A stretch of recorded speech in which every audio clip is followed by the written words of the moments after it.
Coming up on tonight's episode of Don't Panic, we talk about AT&T finally doing right by cord cutters. We also talk about Apple's iOS 8 update, how secure is it, and how much space will you need to install it. And we talk about Amazon's new devices. We're talking new Fires, new Kindles, new services, and a lot more. It's a great episode of Don't Panic, and it's coming up next. This is Don't Panic, episode number 64, recorded September 22nd, 2014. On Amazon's lineup, Canning Beats and The Big Download.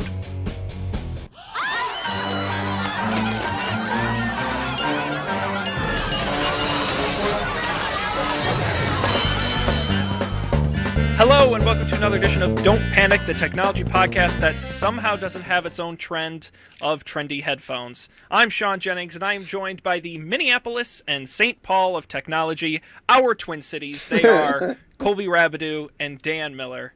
Guys, how's it going? Good. I have a bed now. Oh my god. Yay! I'm so happy. Our long national nightmare is over. Yeah. My bed finally managed to follow me all the way across the country. I was worried that they kind of disappeared. All your stuff disappeared somewhere in the middle. But I'm glad it. I would have been so sad. Yeah. But that's my big news. That's really all I have to talk about. Well, that's excellent. Well, this now East Coast exclusive show is ready to get going, and we've got some really great technology stories to talk about. I'll remind everyone out there that we do this show Monday nights on our website, don'tpanic.io. There you'll get live and past episodes, audio and video, where you can also get links to our social media, Twitter and Facebook, and you can subscribe on iTunes, Stitcher, RSS, and on YouTube. Let's get started. Guys, I'll give you some option. We could talk about Beats, iOS 8, Amazon, AT&T, any of that tickle your fancy? Let's do AT&T because I was really excited about this when I read about it like a half an hour ago. Yeah, this is a really neat story. So, trendy, going around, everyone talking about cord cutters, right? Those who refuse to pay for cable because they can get it on the internet. Well, it's a long time coming. All these companies saying, we're going to do internet-only TV. Verizon now saying they're going to do it. Well, AT&T today announced that they are going to do a internet bundle where you pay them for broadband internet access, a basic U-verse TV package, and they're going to throw in HBO Go and a year of Amazon Prime, and you'll get that all for $39 a month. Whoa. It's interesting because you get the full Amazon Prime subscription for the entire year. That alone is a $100 value. Combined with the broadband internet, basic U-verse TV package, and HBO. Now, you'll need to sign up for an entire year of service, a 12-month contract. If you leave, you will pay a termination fee. And they only guarantee that price for the first year. But it's still an interesting opportunity for those who refuse to... Is this the only way to get HBO Go legally without paying a cable company? Well, here's the problem, though, because if you think about it, you are paying a cable company. Well, I basically have Comcast version of this thing, and it is slightly more expensive, and it doesn't come with Amazon Prime. What does it come with? So I get like some very small number of very insignificant channels. The thing is, you get HBO Go, but you just get HBO. Like, I can watch HBO on my cable box, and consequently, I have HBO Go. But yeah, it's okay. The like. I don't know. If it's anything like Comcast, like supposedly I get 45 plus channels. I don't know what's on those channels. I don't get any of the cable channels you would watch. I don't get like USA or TNT or TBS or ABC. I don't even get ABC Family. I do get the Food Network. How are you going to watch though. Pretty Little Liars? I get the Food Network. All I've watched on TV is Chopped. Chopped is on all the time. Go ahead. Why did you get this then? Just for HBO Go? No, because this was cheaper for the first year than getting just internet. Interesting. So Yeah. Jill doesn't want a cable connection either, or I think she sort of does, but if it were cheaper, would be willing to pay for just internet. But since it wasn't cheaper, we'll probably just like after the first year, it goes up like $30 or $40 a month. So like then it won't be cheaper, I don't think. But so next September or whatever, we can deal with that. But for now, this is fine, and we can watch Game of Thrones. The other thing. So one thing I never thought I would say something nice about Comcast, but like apparently there's no HBO Go app for the PlayStation 4, which is dumb, but all the HBO stuff is available on demand through Comcast for free. So I can still watch it, but it is not in HD. It is in standard D. That is bizarre. There's a HBO Go for the Apple TV. Yes. But that's my only advice. I don't have an Apple TV. Roku as well. And Chromecast. Don't you have a Chromecast? I don't. But I might get one. It sounds useful. Yeah, price is right. Yeah, that's the problem with all these kind of cable and internet deals is they're usually very discounted for the first year, and then they go like as far. I've seen it in cases going as far as doubling it after that. Mm-hmm. So keep that in mind when we talk about this $39 a month plan. But I think it's really misleading to say this is for cord cutters because they're getting cable, the exact thing they're trying to cut. This isn't HBO streaming only. They're getting HBO through a cable package. It just is a limited cable package and it's cheap. Yeah, I mean, I'm pretty sure like you're basically just paying for HBO with the cable and they package. throw the few channels in there because they don't cost Comcast or whomever anything. Yeah. To me, I think the big value here is the Amazon Prime for a year. I think is an interesting thing to kind of throw in. I would have never thought of that. I agree. Totally random, but like, sure, I'd take it. I love Amazon Prime. I mean, absolutely. That's what I think these companies, especially your AT&Ts and Verizons of the world, it reminds me of like the Verizon Edge plan, or the new things with the phone where instead of you pay them a little bit each month and you can upgrade sooner and all that. It's the same idea where these companies are going to start to realize if we give them a lot up front, we'll make the money back in monthly increments. Because some people aren't comfortable with $100 up front, but what they're not realizing is by the time you've paid the whole year, they've probably made money on that $100 gimme. Yeah. So. Right. Yeah, and I mean, it's all the other stuff with they try and lease you a modem now, which is like, a modem costs like $70, but they try and they've been doing this forever. Yeah, well, yes, I guess so. I haven't had cable for ever, and like I've never been responsible for my own cable until like a couple weeks ago. But they try and lease you a $70 modem for like $8 a month, so like they make back their money in less than a year on that, and they start getting free money off of you. And I assume that leasing the modem is for the term is forever.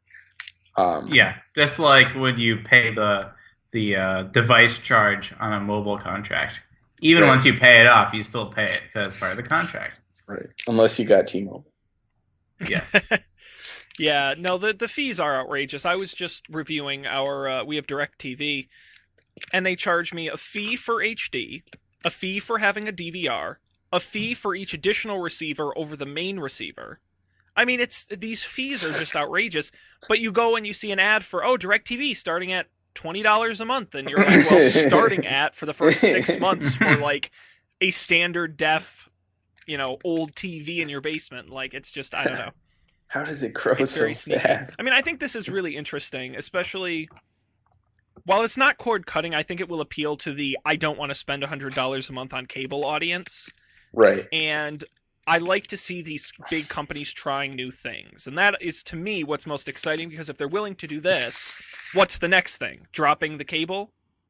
Adding more stuff on top of Prime and HBO? I think you could do some interesting things. I feel like this is almost like okay, we get it, you don't want cable, but they'll get it to. I mean, we can convince you to get cable anyways, like because they still make money off that. Maybe. I don't Well, and know. I'm sure there's some percentage of people who start watching it, then realize how much they like cable, and then upgrade to a bigger package or get a DVR. Right. I'm sure that happens. So Yeah. I mean, TV is nice. It's pretty convenient in a weird way. Like it's not. I don't know. Like you don't have to make a decision with TV. It's just there for you. It's like the ultimate laziness. It's very America. yeah. I will never understand cord cutting. I'm just not there. I really do like my cable and my DVR, and I want access to everything. And damn it if Hulu dares show 5 commercials. They show more commercials than broadcast television, and you can't fast forward through them. Yes. And I pay them for that privilege. Yes. Damn That's it. my least favorite thing about Hulu. It could be so good. And It's the reason I don't use it. I remember back in the day when it was like one 15-second ad, like 2 times an episode. Yeah, same one. Yeah, and it was always for like some nonprofit because they Yeah. didn't have any paying sponsors. Oh man, good times. Now you got to watch the same ad 30 times. All right. Let's move on to another story. Why don't we talk about iOS 8 and some Apple stuff? Have you guys upgraded? Have you been using iOS 8? Any early thoughts on the software so far? I have upgraded. Early thoughts are it doesn't feel all that much different. I don't want a new keyboard, so didn't really do that. I haven't used any like the sharing extensions. I've like configured them, but it's never come up to use. That's all I got. Oh, the LastPass extension. That's not an extension. Sorry, it's custom action. So at any point, you can open up LastPass and grab the password without having to leave the app. That's pretty great. Touch How does ID that integration. Dan, I'll try to that was find my it. like. I just didn't I really hoped they could do something like convenient and compelling, but I just didn't understand how that would quite work. So you have to be on a screen that has like the share button on the bottom. Mhm.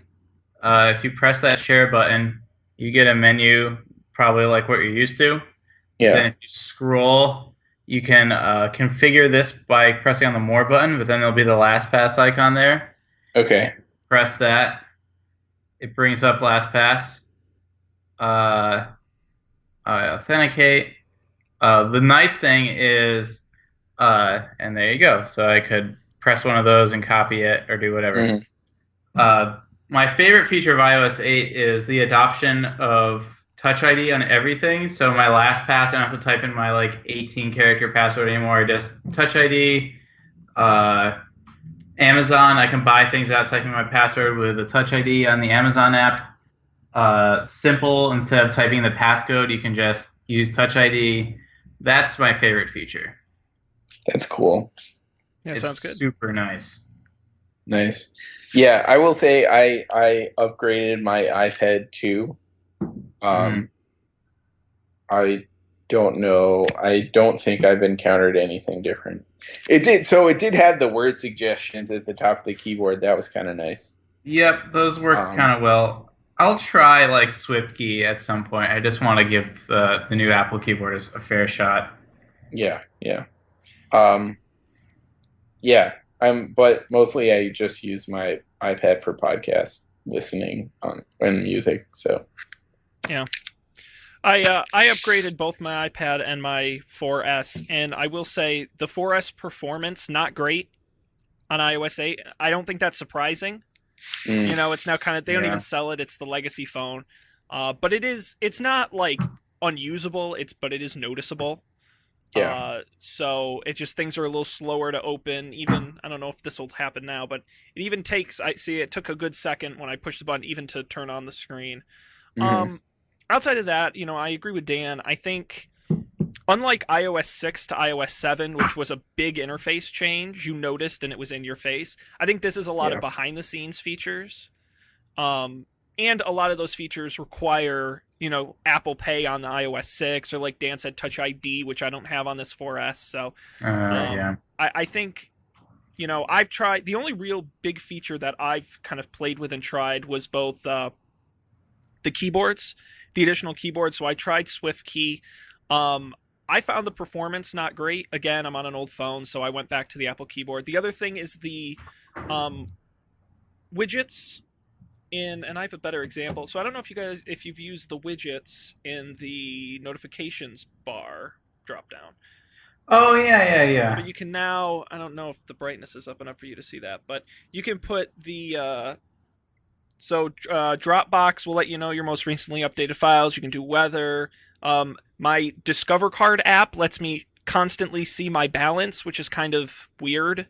I don't know why I would like constantly need that, but I guess it's interesting. Open Table, Kindle, and more apps growing. I think that could be really interesting. I want to kind of wait and see as more apps adopt it. I think that's kind of upcoming. Overall, it's okay. I really think when I get my iPhone 6, I think that's when I'm really going to notice and use it. Yeah, I have Duolingo, which is just kind of silly. It tells me how far away from my goal. Yeah. But OmniFocus, it shows you what actions you have due or starting today. That sounds and useful. that's like right underneath the regular old calendar widget. Yeah, that's pretty nice. Yeah, I think it's a use case that has to be proven, and I think it will be. I think developers have to figure out how to use it. But I'm excited.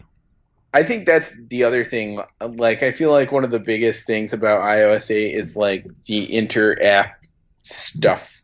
Mm-hmm. And it's going to be a while before the full value of that is really realized. I read an article in one of the new Instapaper developers, and they were saying that Instapaper has all these like crazy hacked together, shared to Twitter, custom UI things they made to like make posting articles to Twitter really easy, or Facebook, or whatever it is. And now they pretty much just have to get rid of all of that, but they also have to provide a save to Instapaper extension. So yeah, it'll take a while for all of these things to play nicely together.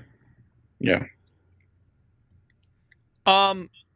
Well, some interesting things happening with the iOS 8 update. A lot of people kind of got upset because when the update was released last Wednesday, people got a notification that iOS 8 required up to 5.7 gigabytes of free space to install on your device. Yeah, it was crazy. And up to 7 gigabytes on some devices. Interestingly enough, it did not require nearly that much space on my iPad, though I still had to delete. Oh, you know why that is? No. Because you're still on a non-Retina, so all the graphics are like half as big. Oh, stars above. You just blew his mind. That makes so much sense. I was confused because I saw all the things and it was like everyone was upset. And I was like, I mean, this is big. And I have like 600 megabytes of space on my iPad because I had XCOM and like a bunch of giant games installed. Yeah, I did a big cleanup too. Yeah. Long overdue. Yeah, I think what's interesting about this to me is the piece of advice I'm going to give everyone out there, and many people are not going to agree with me, but I don't care. You should always back up, sync, and update your iOS device through iTunes over USB. Do not do it over wireless. I've heard of a ton of people whose stuff doesn't get synced, it doesn't download right, they have issues. I don't know of anybody who's had issues doing it over USB with iTunes. And I do it over USB with iTunes. I didn't have to worry about having space because the reason it needs that much space is to kind of unzip and unpack all the files for the install. It doesn't have to do that when you do it over USB. So that's my personal experience. That would have been good to know. But once I got enough space, I've done this several times and I've never had a problem. I mean, really, this happens every time there's an update. Now that you can update wirelessly, and I don't know. This is not new. The thing, maybe it's even bigger though, because you need. Now, never mind. I was gonna say if you needed the like non-Retina, Retina, and whatever the hell they're gonna call the 6 and 6 Plus resolutions, if they use different textures, they might use different textures for the 6 Plus at that point. Then you might need like 3 times as much space. But I have to imagine they're doing per device build downloads. I would imagine at least for the OS. I don't think you can do that I don't know. I don't think they do that on the App And Store. they don't do that for apps. And last Right. I heard, when we did the Swift episode, I remember reading that. Yeah. Maybe someday. One thing that did bother me is I read several articles about the space issues, and all of them like it wasn't until like 5 or 6 paragraphs in that they mentioned, oh, but if you update via iTunes, Yeah, it I had doesn't no work. idea. You should have Yeah. told me that earlier, Sean. Yeah, Damn it, Sean. well, because they constantly say, "Oh, sync to the iCloud. It'll all magically download to your device," and then all It'll the time be it's like, fine. "Where are my pictures? Where are my Don't apps?" worry. And it's like and the same goes when you're upgrading devices too, because you can just push a whole backup over USB to your new device, and it takes way less time and it's way more accurate. That's just my findings, but I agree. I think this is kind of silly, and I don't know. It just made me laugh. If they had just kept the new, never mind.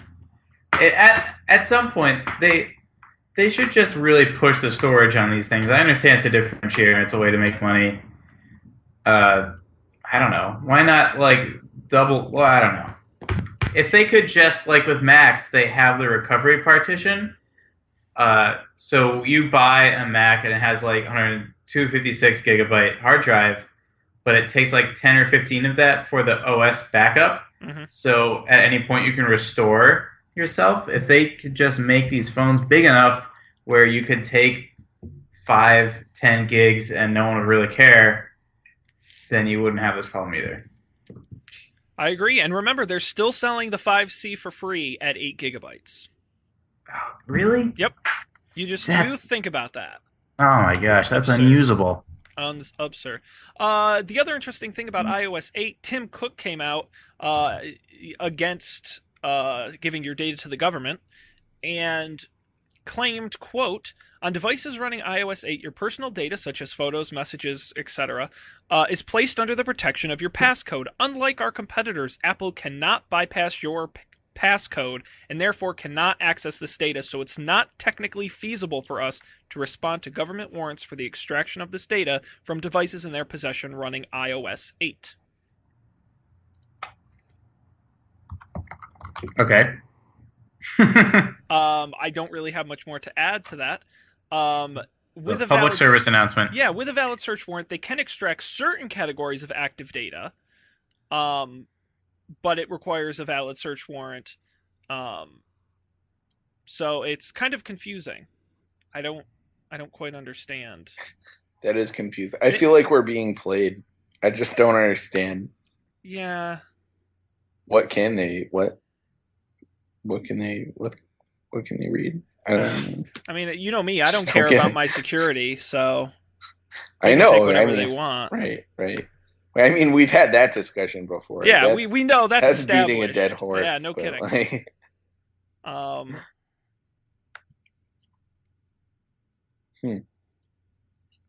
The only categories of user-generated active files that can be provided to law enforcement are SMS, photos, videos, contacts, audio recording, and call history. Well, that's really the only interesting part. Why would you want anything else? Apple cannot provide email, calendar entries, or third-party app data. Really? All right. that's because Apple doesn't have any of that. Yeah, Oh, that. that's stupid. All right. I don't want to talk about that. Let's talk about. Yeah. Let's talk about something that really does matter: Beats. We've been talking them Beats. It came out in TechCrunch today. A report, aka rumor, that Apple is gonna, that Apple plans to phase out their Beats music brand. Beats was acquired in May by Apple, but the report tells that the on-demand music service would lose the Beats name, but would continue on with Apple, possibly being integrated into iTunes, with another source saying Apple will make a, quote, significant music announcement, end quote, in the first half of 2015. Engineers from Beats Music have already been transferred to other divisions at Apple's, and Beats Music CEO Ian Rogers was put in charge of iTunes Radio in August. So my question is this a surprise to anybody? No. Sold. Are they phasing out the entire brand? It says Beats Music streaming service. Oh, so just the streaming part. Just the streaming Right. part. Yeah, so the headphones will remain. Yeah. No, it was just the streaming service that nobody used. That one guy used. Now I'm going to give credit where Tim credit Cook is used due. it. If you watch that interview on 60 Minutes, and he couldn't sleep. He couldn't sleep afterwards. I'm not joking. I didn't watch that. Did you watch this, Sean? Yeah, I saw that. That was really funny. He's a funny guy. I saw someone did an in-depth interview with him. He's a really interesting guy. Yeah, I'm a big Tim Cook fan. Except for that bit with Bono at the end of the keynote. Bono. Could have done without that. Yeah, I mean, what's interesting about this, Apple responded by saying it's not true, but then Recode went ahead and said that Apple plans to continue to offer on-demand streaming, but may modify the Beats Music brand.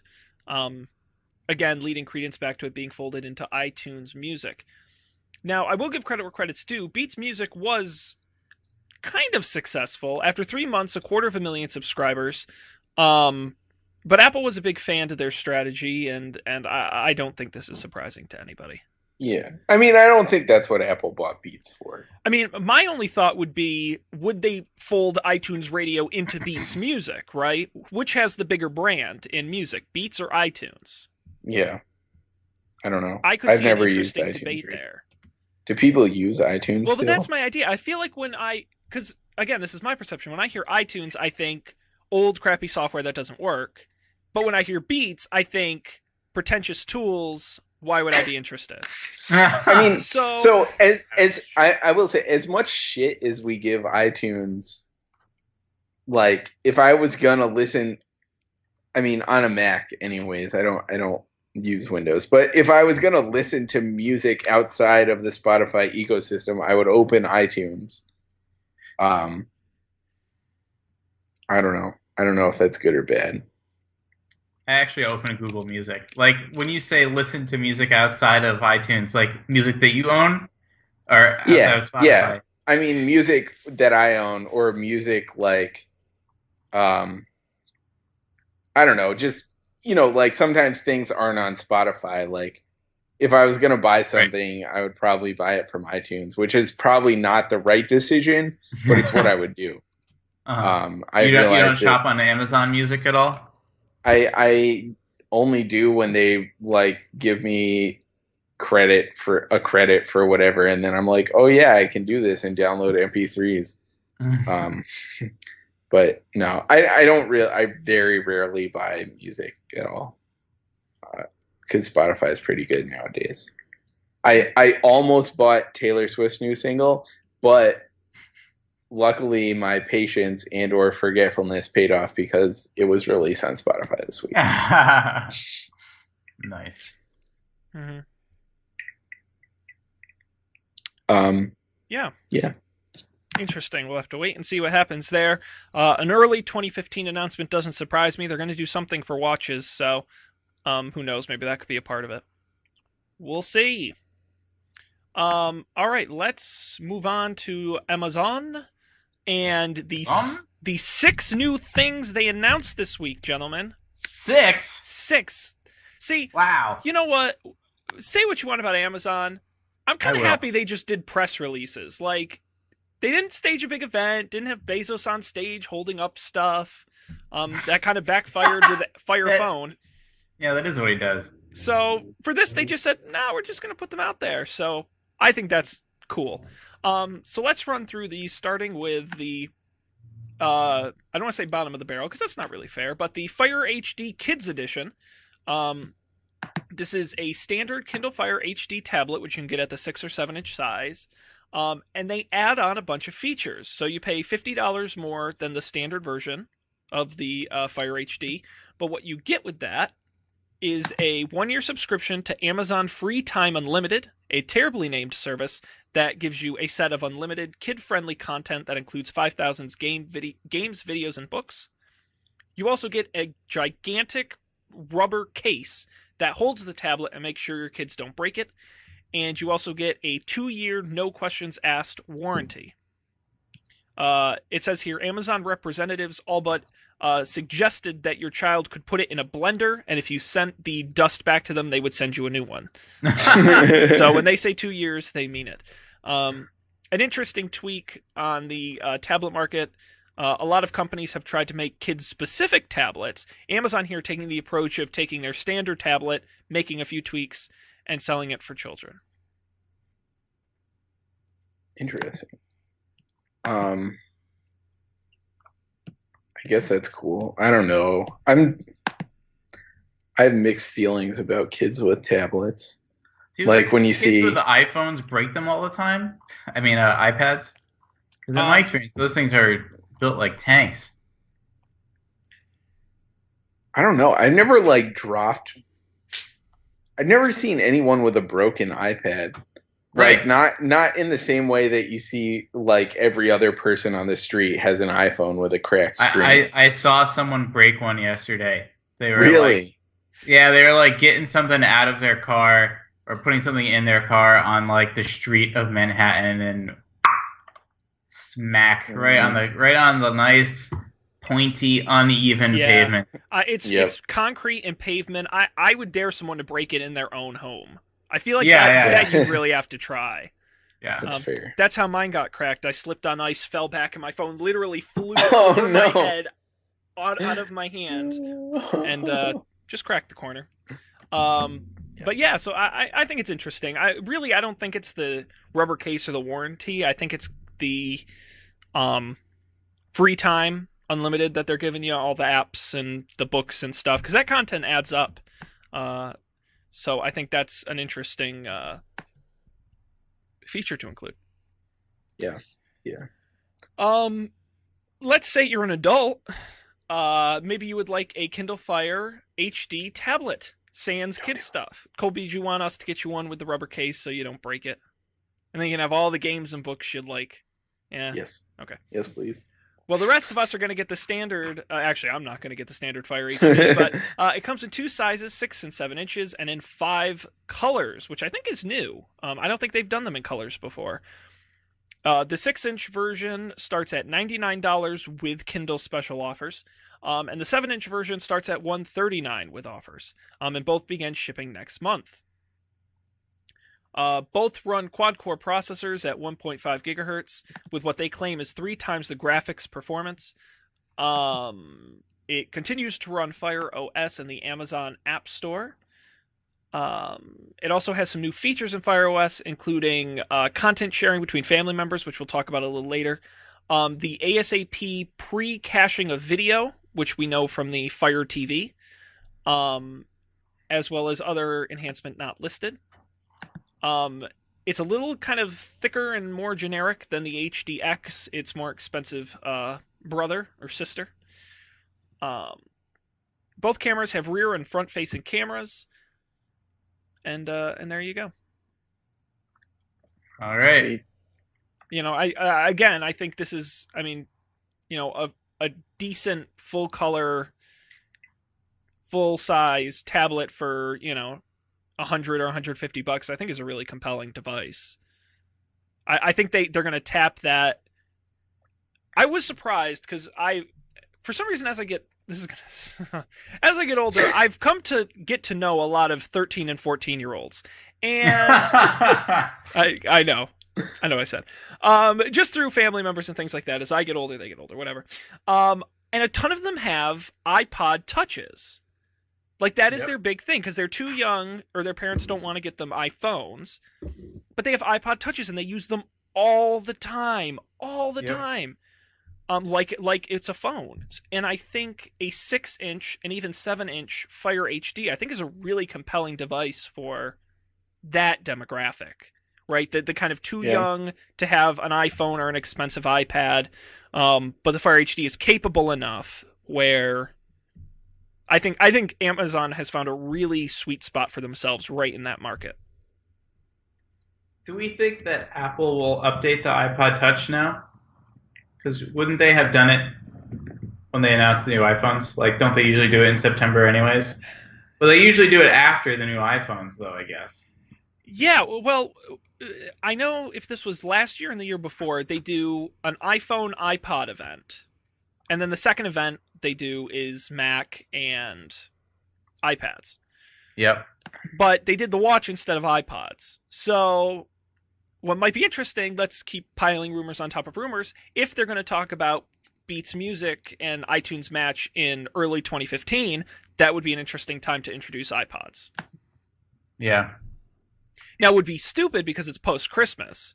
So right. you're not going to get the Christmas bump in sales, but then again, I don't know how many people are expecting to buy iPods. If that's still a big Christmas must item.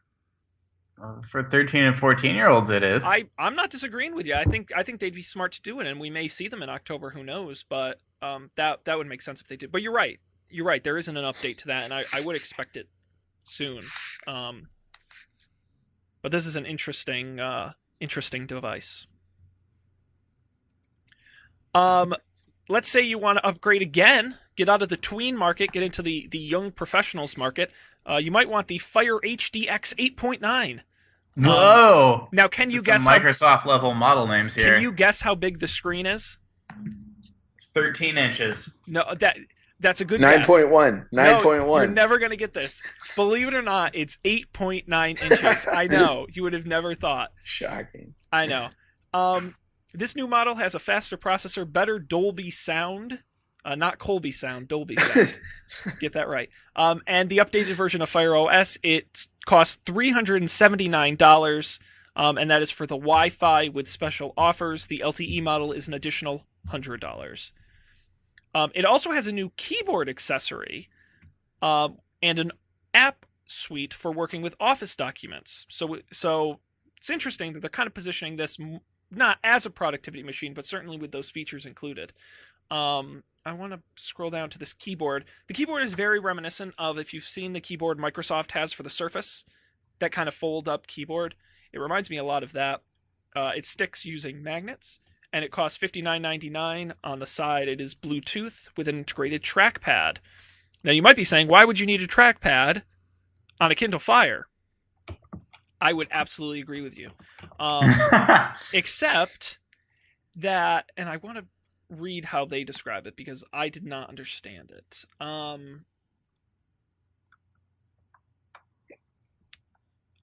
It's in here somewhere. It has a windowing mode where you can have apps in Windows. But nowhere in here do they describe how that actually works, which is kind of disturbing. It just says a Windows virtualization app. Yeah. Okay. I do not know what that means. But apparently it exists. You'll also get the other features I mentioned on the other tablets, the Mayday instant video help button. You will get the Firefly feature from Fire Phone that can... God, this is hard to say. That can identify things around you with the camera. 12-hour battery, new cover, bigger resolutioner, 30% more pixels than the iPad Air, and other such things. So there you go. I think this is kind of a tougher market for them to compete in. Personally, I feel like by the time you're paying $379, it's you're close, and especially with LTE being $479, and that's, you have to remember these are all with their special offers, which means you get ads on your devices unless you pay them a little extra, which is irritating. Really? I know, and they barely. How much play do they get out of that? It's got to be, but it's only like an extra. I think it's like about 40 or 50 bucks. Yeah. So I guess people always want the cheapest thing, so I'm sure. I think a lot of people, it's not that they hide it, but it's like asterisk special offers. Like, they don't make it super clear the reason it's cheaper is because you'll get ads. So right. I think a lot of people fall for that by mistake, would be my guess.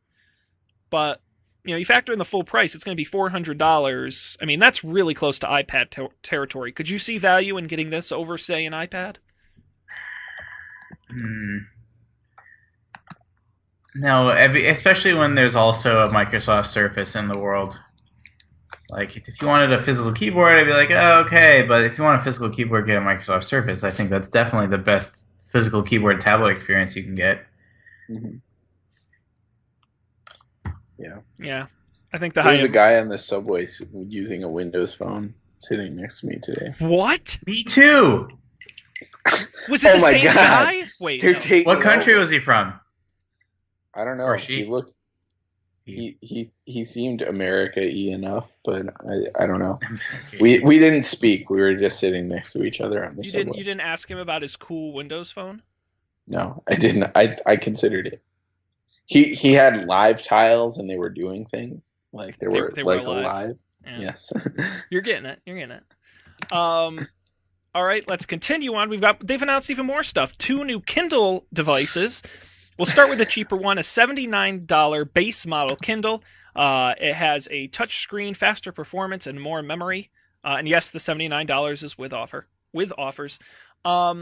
They've upgraded their entry-level e-reader with an all-touch interface, aka no buttons. It is now 20% faster and has twice the built-in memory. You get all of the same software features you've come to know and love on your Kindles. And later this fall, they will add the $9.99 per month Kindle Unlimited subscription service through a software update. It is what it is. It is a cheap e-reader. Yeah. Solid device. But if you're serious about books, and some people really are, then you're going to want to pony up the $199 for the brand new Kindle Voyage, the high-end Kindle e-reader. Let's go through some of the features here. I'm excited about this. It looks great. They're saying the screen on this thing is absurd. It is. They had the dots per inch on here, and I wanted to 300 pixels per inch, which makes the text sharp and readable. And they say it's one of the best reading experiences they've ever had on an electronic device, at least those that have read it. Along with the higher resolution, the screen is also higher contrast, all of which come together for a better reading experience. It's front lit, but it's also a completely flat front. If you remember the old Kindles, they kind of divot down a little into the screen. Mm-hmm. This is completely flat on the front like you're used to on like an iPad type device. There's also an ambient light sensor that allows the Voyage to dynamically adjust the brightness depending on your settings, which is interesting. And they say that it does it actually slowly over time, so your eyes adjust. It doesn't do it suddenly.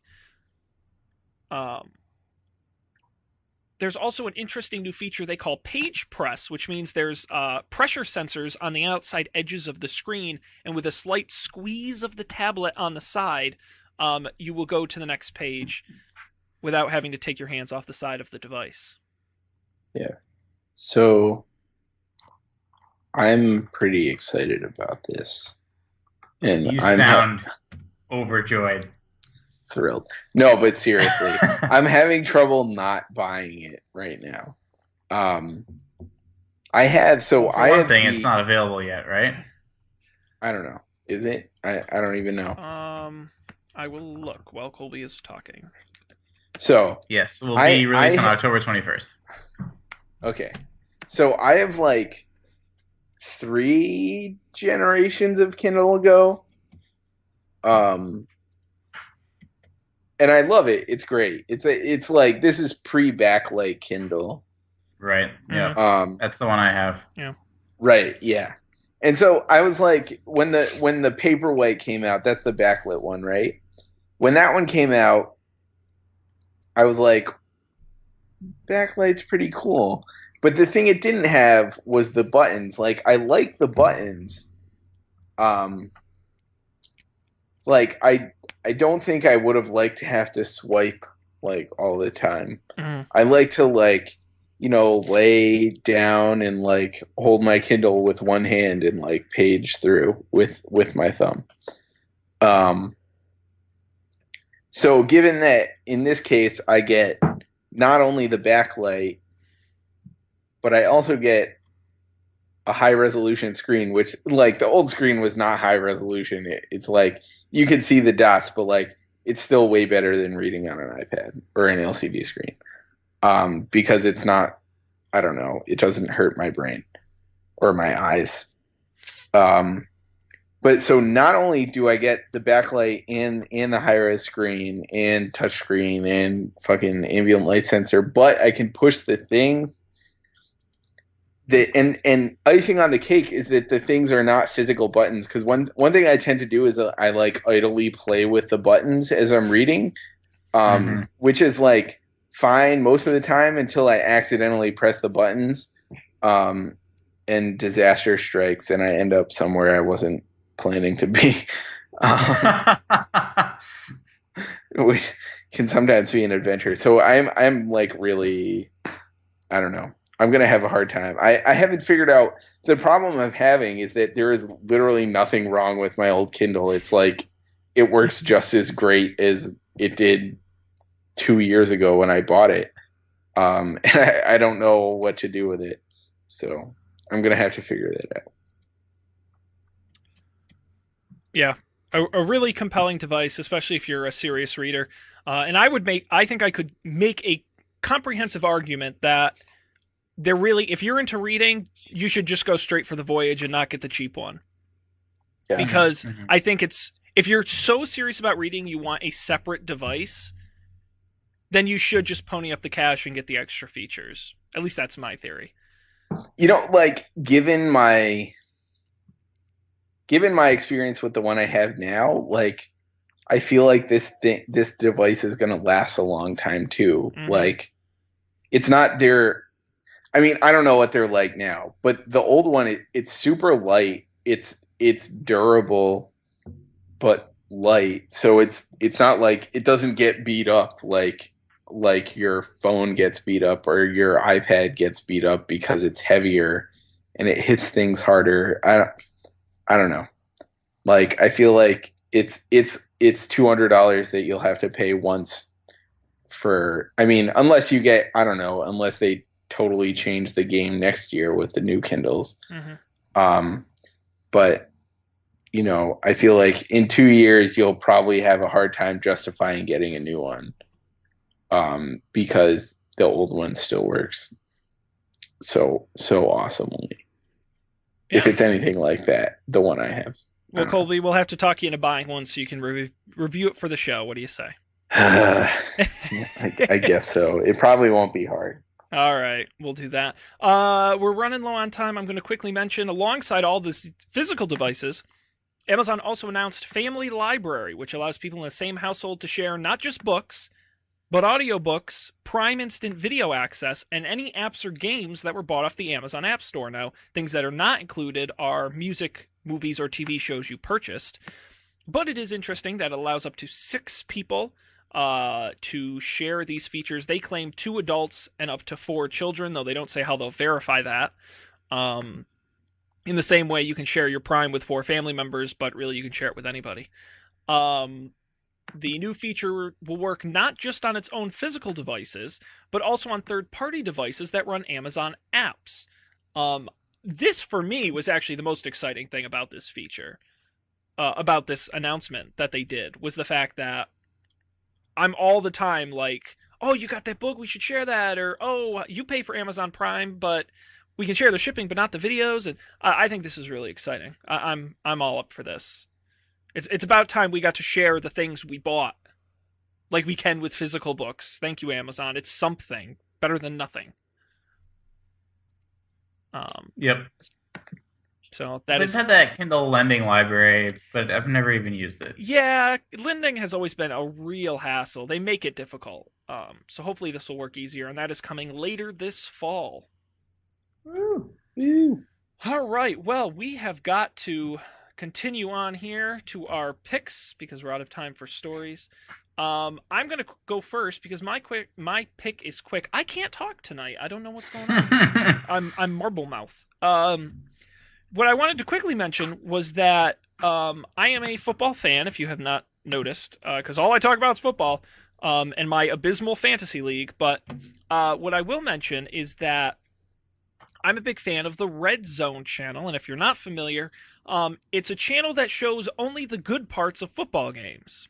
Some people would say. I think all parts of football games are good, but imagine a channel that just shows you all the touchdowns as they're happening live on a Sunday afternoon. It's the greatest experience. And people say, why would you need that? That seems so unnecessary. No, sit down one Sunday afternoon when you flip between 10 games at once, and it's nothing but pure excitement for 4 hours. at the 1 o'clock game, and then you get the 4 o'clock games. It's great. I love Red Zone. Problem is, it's really fucking expensive. On DirecTV, for example, you can't just buy Red Zone. You got to get the whole package, and it costs $350 for the whole season. Oh my God. Other cable packages will charge you $20 a month for just Red Zone. It is an absolute racket. But I found not really a loophole because it's an advertised thing, but if you are a Verizon Wireless customer, as the official wireless company of the National Football League, you can subscribe to the Red Zone package on your Verizon Wireless connected device, and for $5 a month, you get streaming access to the Red Zone channel. It's actually a really good deal when you compare it to the cable and satellite companies, and especially if you ponied up for the 6 Plus or have a tablet on your wireless plan. It's a really excellent experience. It's great to watch, and I like having it with me while I'm watching a game regular on TV, and then I can have Red Zone going as well. So my pick, if you're a Verizon Wireless customer, download the NFL mobile app. It's $5 a month, which is insanely reasonable, and you get the Red Zone channel right on your Verizon Wireless device. Nice. So a narrow pick, but a really good value, especially if you're a football fan. And if you haven't watched it, they give you like a little bit of a free trial. Check it out. It's pretty exciting. All right, let's continue. Colby, why don't you talk to us Sweet. About the Googles? Yeah, so my pick, I feel like Dan might have picked this before. No, I don't think so. No? Well, in any case, my pick is Google Voice, which for any of you who don't know, it's like a proxy for your cell phone number. Like you get a cell phone number that is different from the one you currently have from Google Voice, and you can like Google Voice sits in between your phone and this other phone, and like you can give people this number, and they can text it or call it, and it gets forwarded to your normal phone. And you can do all kinds of things. You can like do your voicemail through Google Voice, and it like transcribes it for you, and it's all this crazy shit. Dan has been using this forever. So like since I've known Dan, he's always had Google Voice. Since 2009. Yeah, Wow. That's literally when we graduated from high school. Yeah. In fact, it was July of 2009, and I had just gotten my wisdom teeth taken out, and I got like, you're invited to the Google Voice beta email, and I was so excited, but I couldn't talk. But it was still exciting. Yeah, but in any case, they've barely updated it since then. Yeah, it's about the same, but it functions. It does work. So I never really got on the bandwagon. I always found the idea of having to give out a new phone number very daunting. Like, I'm pretty fond of my phone number. Actually, I'm pretty sure if you wanted to, you can transfer your phone number to Google Voice if you're that into it.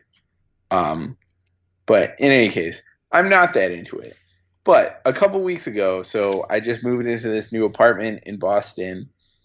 And, you know, my girlfriend and I moved in. We'd been here for a little while, and my PS4 was coming, and it was coming via FedEx. And FedEx is so I guess UPS and like the post office have like a key to like the entryway where the mailboxes are here. So UPS will leave our packages in the entryway, but FedEx is not, so they will not leave them. So you have to be there when they get there, which is inconvenient. But in any case, it wasn't a problem because I wasn't working yet. But I was thinking about it, and I was like, wait, how do I know when they're here? And like, we were looking around the apartment. There's no doorbell. There's no intercom. So like at the front door, there's an intercom, and we're like, wait, what the fuck is going on? So we like emailed the landlord, and apparently the intercom is like a phone. Like, so when you say Sean is coming to visit me at my apartment, he gets to the door. There's this intercom with a list of like apartment numbers. He hits the start button and dials an apartment number. My apartment is 24. So Sean dials 24. It makes the box makes a phone call to a set phone number, and it rings that phone, and you can talk to the person over the phone. And I was like, that's like weird, but interesting. The problem with that is there are two people that live in this apartment. We don't have a landline because like it's like 2014. Mm-hmm. And we can only put one phone number on the intercom. So I was like, well, that sucks a bunch of dicks. Like only one of us can get called by the intercom on our cell phone, which like 50% of the time is not in the apartment. But then I had this crazy idea of Google Voice. So it turns out a thing you can do with Google Voice is also have the calls go to two different phones. So that's exactly what I did. I signed up. I got a number. I gave them that number, and now when anyone rings our intercom, it calls both of our phones. So we had a very similar experience where in the elevator at work, the emergency intercom started ringing, and it auto picked up because I guess that's how it works.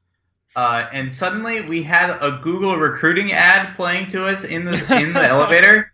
I'm not even joking. I'm convinced it was a fake because I don't think Google of all companies would have a tele-robotic ad. But yeah, so telephones underlie a lot of different things. Yeah. Cool. Google Voice. Check it out for your apartment intercom. All right, Dan. I am so happy when we not only have a physical object pick, but a board game pick at that. So yeah. Why don't you talk to us about this? So Balderdash it's a board game, but the board is just a one-dimensional, like you go from 0 to 10 sort of thing. But here's the concept. So a person is like the game master and draws a card, and it could have, let's see if I can find an example. All right. Here we go. Yeah. Here we go. It could have words on it like Baron Dookie. And so the game master says this, and then everyone has a piece of paper and writes down either what they think the definition of Baron Dookie is, or they try to make up something that they think other people think the definition is, and they all throw them anonymously into this pile, except the game master knows who's who. And the game master reads off all the definitions, and then once all the definitions are read, each person has to decide which one they think the correct answer is, or they can try to trick people and vote for their own. But you only get 1 point for voting for a wrong answer, but you get 2 points for voting for the correct one. But if you can convince a lot of people to vote for yours, then you're golden. It's a lot of fun. It's kind of like, it ends up turning out like, what's the apples to apples thing that's really raunchy? Cards Against Humanity? Cards Against Humanity, except the potential for craziness is even higher. Because oftentimes, if you just have no idea, you'll make up something ridiculous, and that's always good. So Balderdash is the name of the game. If I didn't say it, BALDERDASH. You can find it on the Amazons or at like Toys R Us. I'm pretty sure I actually got my copy at Toys R Us because I just really wanted it. I wanted it now. Sweet. Balderdash. Made by the fine folks at Mattel. You can get links to that and all our picks on our website, don'tpanic.io. Colby and Dan made this amazing website that makes it so you can go to any show we've ever done, and right below the video and the information are little links to everything we've ever picked. So you can check it out there. Don'tpanic.io is the website. Very good, gentlemen. That wraps us up for this week's episode. I thought it went well. Me too. So I did something exciting this week and drank hard liquor while we were doing the show, and I'm a little more buzzed than I usually am when I have a beer. Yeah, I mean, that was fun. I noticed when you said what was it?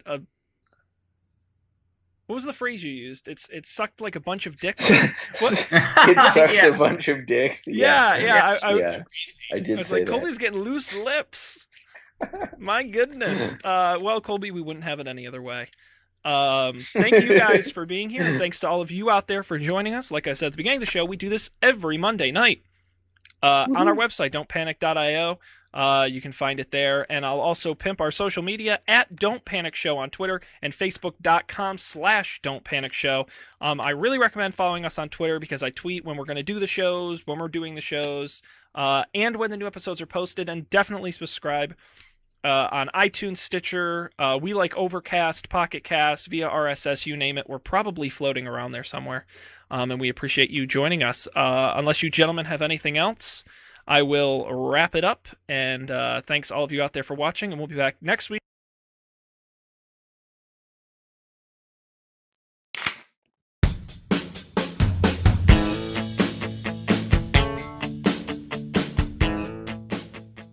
This show is brewed fresh weekly by the Coffee and Beer Podcast Network. Get all our shows at our website, coffeeandbeer.tv.